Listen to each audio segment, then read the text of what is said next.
درود پڑھے محمد و آل محمد کے ساتھ اللهم صل على محمد وآل محمد.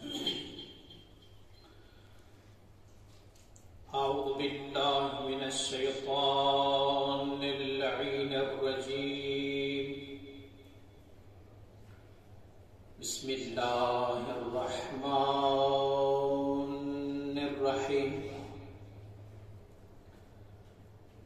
الحمد لله رب العالمين.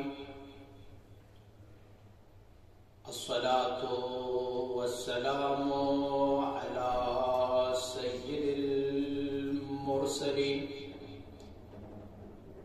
وعلى آله الطيبين الطاهرين المعصومين.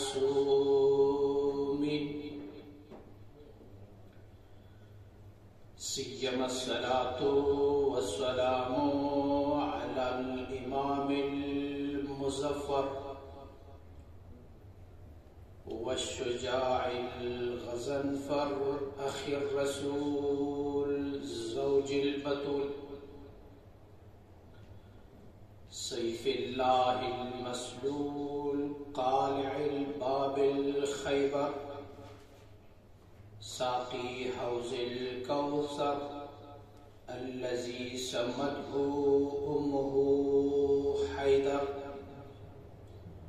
الإمام المختار صاحب ذوالفقار رجل كرار غير فرار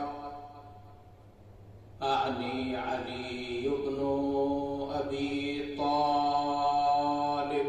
اللهم صل على محمد وآل محمد.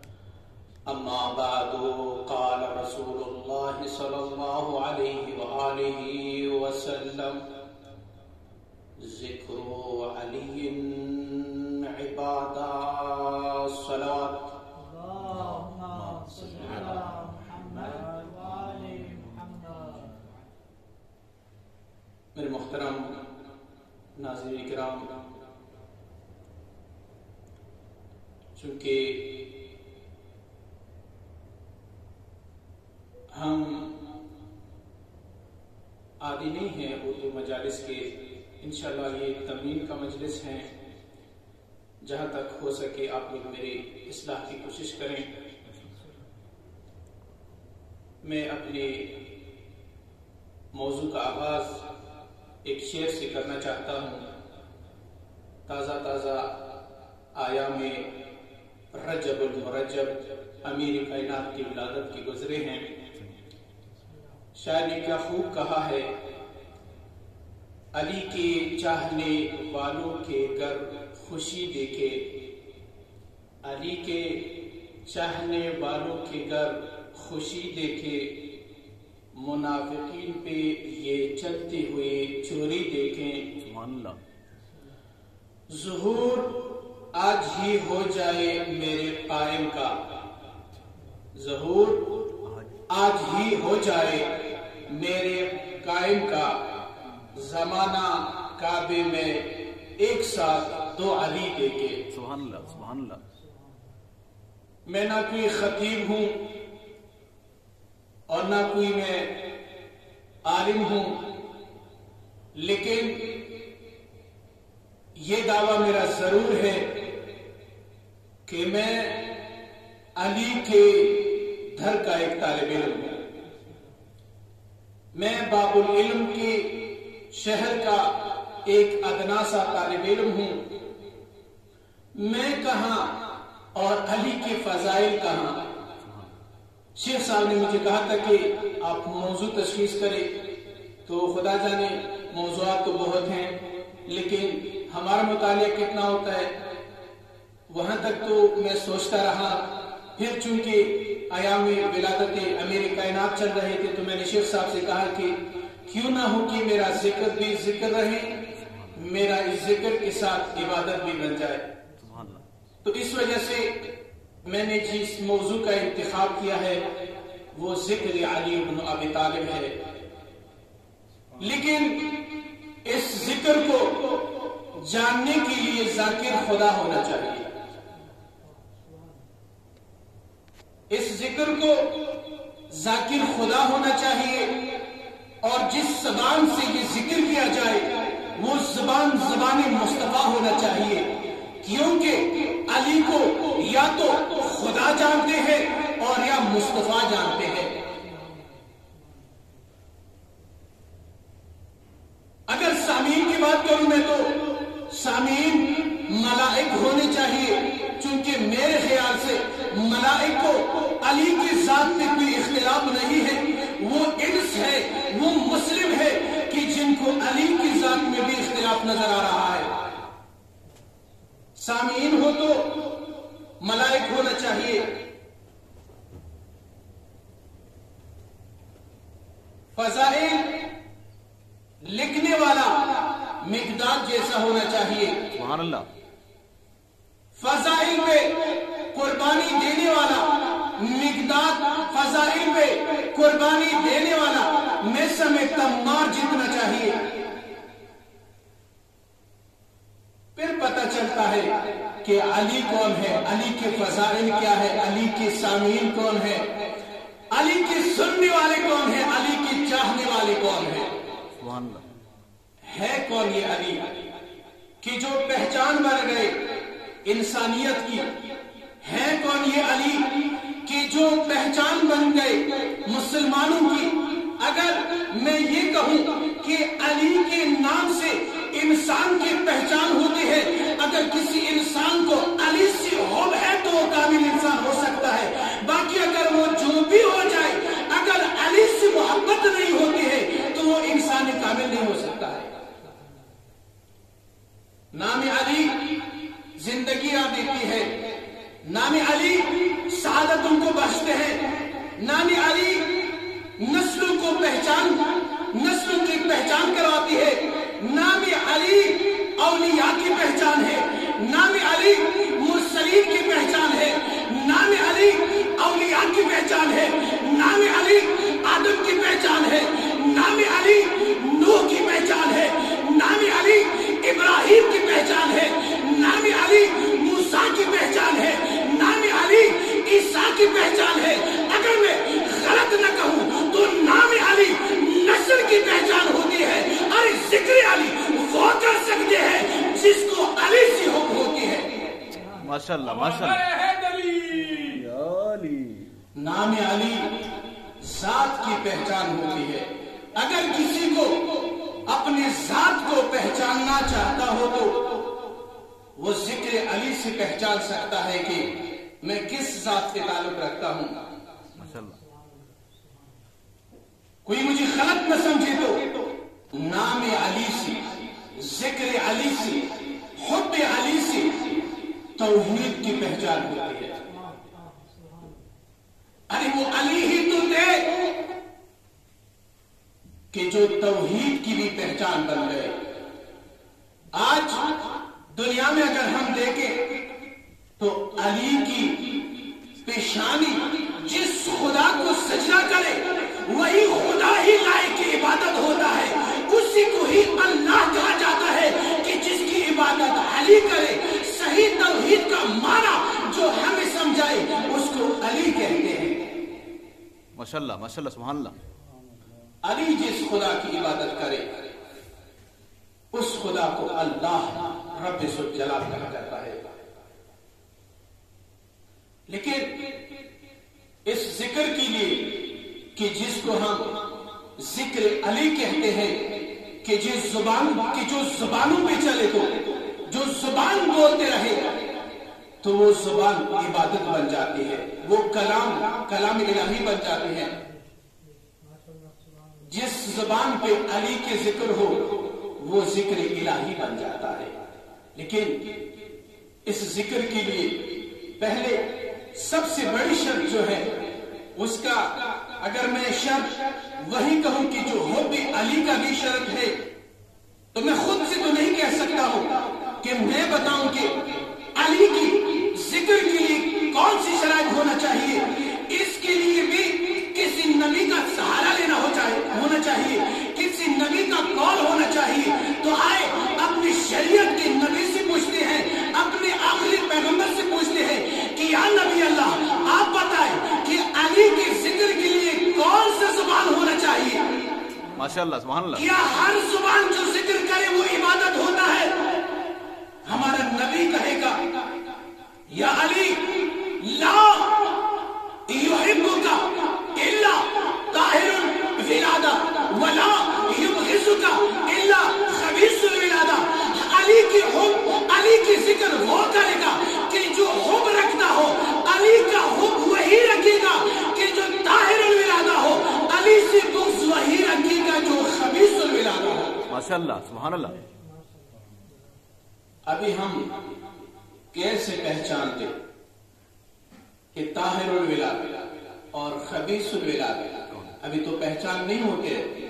اس زمانے میں سینکڑوں کروڑوں لوگ پائے جاتے ہیں جو مختلف لباس میں ہیں. تو کیسے ہم پہچان لیں؟ اگر ہم قرآن کی طرف رجوع کریں تو میرے خیال سے قرآن میں اور بھی مانوی جو بیماریاں ہیں جو انسان کے اندر پائی جاتی ہیں وہ تو بہت سے ہوں گے، لیکن 3 بیماریوں کا میں ذکر کرتا ہوں کہ 3 وہ بڑی بیماریاں ہیں کہ جس کا ذکر قرآن میں آیا ہے. سب سے پہلی بڑی بیماری جو ہے وہ شرک باللہ ہے. یہ بہت بڑی بیماری ہے کہ اگر انسان ہر کچھ ٹھیک کرے لیکن اگر خدا کے ساتھ کوئی شریک مان لے تو وہ سب کو جو وہ کر رہے وہ ان کے فائدے میں نہیں ہوتے. دوسری جو بڑی بیماری ہے وہ کفر کی بیماری ہے. اور تیسری جو ان 2 میں سے بھی میرے خیال میں سب سے بڑی بیماری ہے وہ ہے منافقت کی بیماری. توجہ ہے؟ سبحان اللہ. درود پڑھے محمد و آل محمد کی ذات پہ. بیماریاں کتنی ہو گئی؟ 3. ابھی تینوں سے بچنا ہوگا، تینوں سے اپنے آپ کو بچانا ہوگا اور تینوں سے برات کا اظہار کرنا ہوگا. میرے خیال سے ان 3 بیماریوں پہ لام کرنا ہوگا، تب انسان مسلمان بن سکتا ہے. جو تینوں سے ہی بچے وہ مومن بن سکتا ہے، جو ان تینوں سے نہیں بچ سکتا ہے وہ مومن نہیں بن سکتا ہے. سبحان اللہ. ایمان کی شرائط میں سے یہی ہے کہ مومن وحدہ لا شریک کی ذات کے اوپر انسان اقرار کرتا ہے. ابھی قرآن نے بتایا کہ 3 بیماریاں. قرآن سے بھی پوچھتے ہیں کہ کوئی علاج بھی تو بتائیں، علاج کیا ہونا چاہیے ان 3 بیماریوں کا؟ قرآن بتائے گا کہ اگر آپ کسی کو شرک سے بچانا چاہتے ہو، اگر آپ اپنے آپ کو شرک سے بچانا چاہتے ہو تو آپ کو میں علاج بتا دوں گا. قرآن کہہ رہا ہے کہ وہ لوگ جو شرک سے بچنا چاہتے ہیں اس کی زبان پہ لا الہ الا اللہ کا کلمہ جاری کر دیں. سبحان اللہ. جیسے ہی اس کی زبان سے لا الہ الا اللہ کا کلمہ جاری ہو جائے وہ شرک کی بیماری سے پاک ہو جائے. اور اگر کوئی کفر کی بیماری سے بچنا چاہتا ہے تو پھر قرآن سے پوچھتے ہیں. قرآن بتائے گا کہ لا الہ الا اللہ کے ساتھ ہی ضروری ہے، تب تک وہ مسلمان نہیں بن سکتا ہے، بچ نہیں جا سکتا ہے جب تک وہ لا الہ الا اللہ کے ساتھ ہی محمد رسول اللہ کا کلمہ نہ پڑھے. تو وہ لا الہ الا اللہ علاج ہوگا شرک کا، اور محمد رسول اللہ علاج ہوگا کفر کا.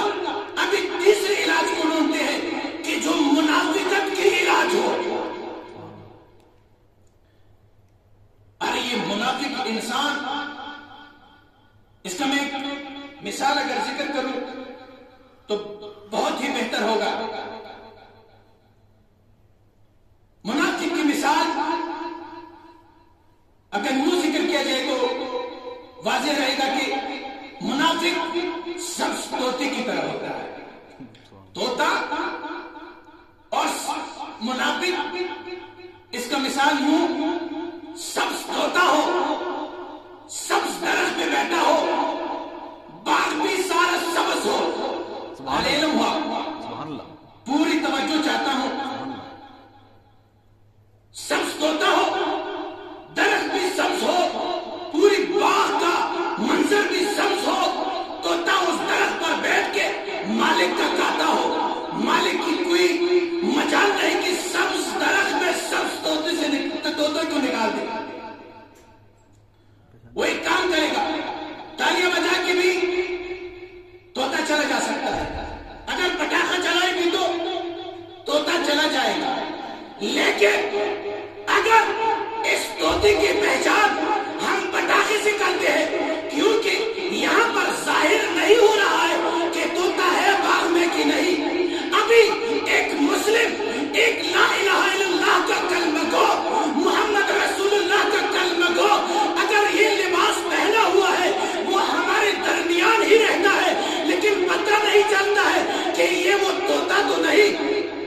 ماشاءاللہ، واہ سبحان اللہ. اس طوطی کی پہچان کے لیے کیا مولوی کی زبان ضروری ہے؟ نہیں، جذبات کی کوئی گنجائش نہیں ہے کہ ہم جذبات سے کام لیں. اس علاج کا بھی ایک اسپیشلسٹ ڈاکٹر، ایک وہ شخص کہ جس کو ہم طبیب النفوس مانتے ہیں، طبیب النفوس سے ہی پوچھتے ہیں کہ چونکہ ہمیں تو پہچان نہیں ہو رہا ہے کہ مومن کون ہے، منافق کون ہے، کافر کون ہے، مشرک کون ہے. ان کا تو چلو ہم نے ٹیکہ لگوا کے علاج کروایا ہے، ابھی منافق ہمارے ساتھ ہی رہتا ہے، ان کا علاج ہم کیسے کریں؟ صحیح ترمذی اہل سنت کا ایک معروف اور مشہور کتاب ہے، اس میں صحیح مسلم نے یہ روایت نقل کی ہے کہ جب بھی ہم ایک منافق انسان کی پہچان کرتے تھے تو زمانہ رسول میں ہم اس کے سامنے محفل میں، مجلس میں علی کا ذکر کیا کرتے تھے. ہم اگر علی کا ذکر کرتے، اس کا چہرہ خوش ہوتا تو وہ مومن ہی رہتا، اگر اس کا چہرہ اتر جاتا تو یہ منافق رہتا. نعرہ حیدری. علی کی ذکر سے پہچان ہوتی ہے نسلوں کی، انسانوں کی. آج کل تو علی کی ذکر سے وہ لوگ جو اپنے آپ کو بڑے سطح پر مانتے ہیں، مفتی کی بھی اگر آپ مفت میں کوئی پہچان کروانا چاہتے ہیں کہ کسی مفتی کی مفت میں پہچان کیا جائے بغیر ٹیسٹ اور کسی تجربے کی، تو اس مفتی سے بھی علی کا پوچھا کرے، تب پتہ چلتا ہے. چونکہ یہ بیماری کہ جو نفاق اور منافقت کی بیماری ہے، یہ کورونا سے کئی گنا زیادہ ہے.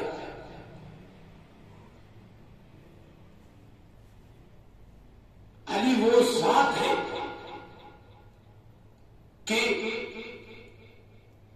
شیعہ سنی یعنی متفرقین نے اس روایت کو بڑی بڑی کتابوں میں نقل کی ہے کہ حق کی پہچان علی ہی ہے. العلی مع الحق والحق مع العلی.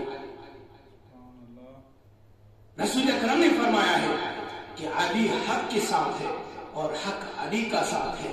اگر کوئی قرآن کو حق مانتا ہو تو علی کو حق مانے گا، اگر کوئی رسول کو حق مانتا ہو تو علی کو حق مانے گا، اگر کوئی اسلام کی جتنی بھی فروعات ہیں، اصول ہیں جن کو وہ حق مانتے ہیں، تو علی کو حق ماننا پڑے گا. وآخر دعوانا ان الحمد للہ رب العالمین، والسلام علیکم ورحمۃ اللہ وبرکاتہ.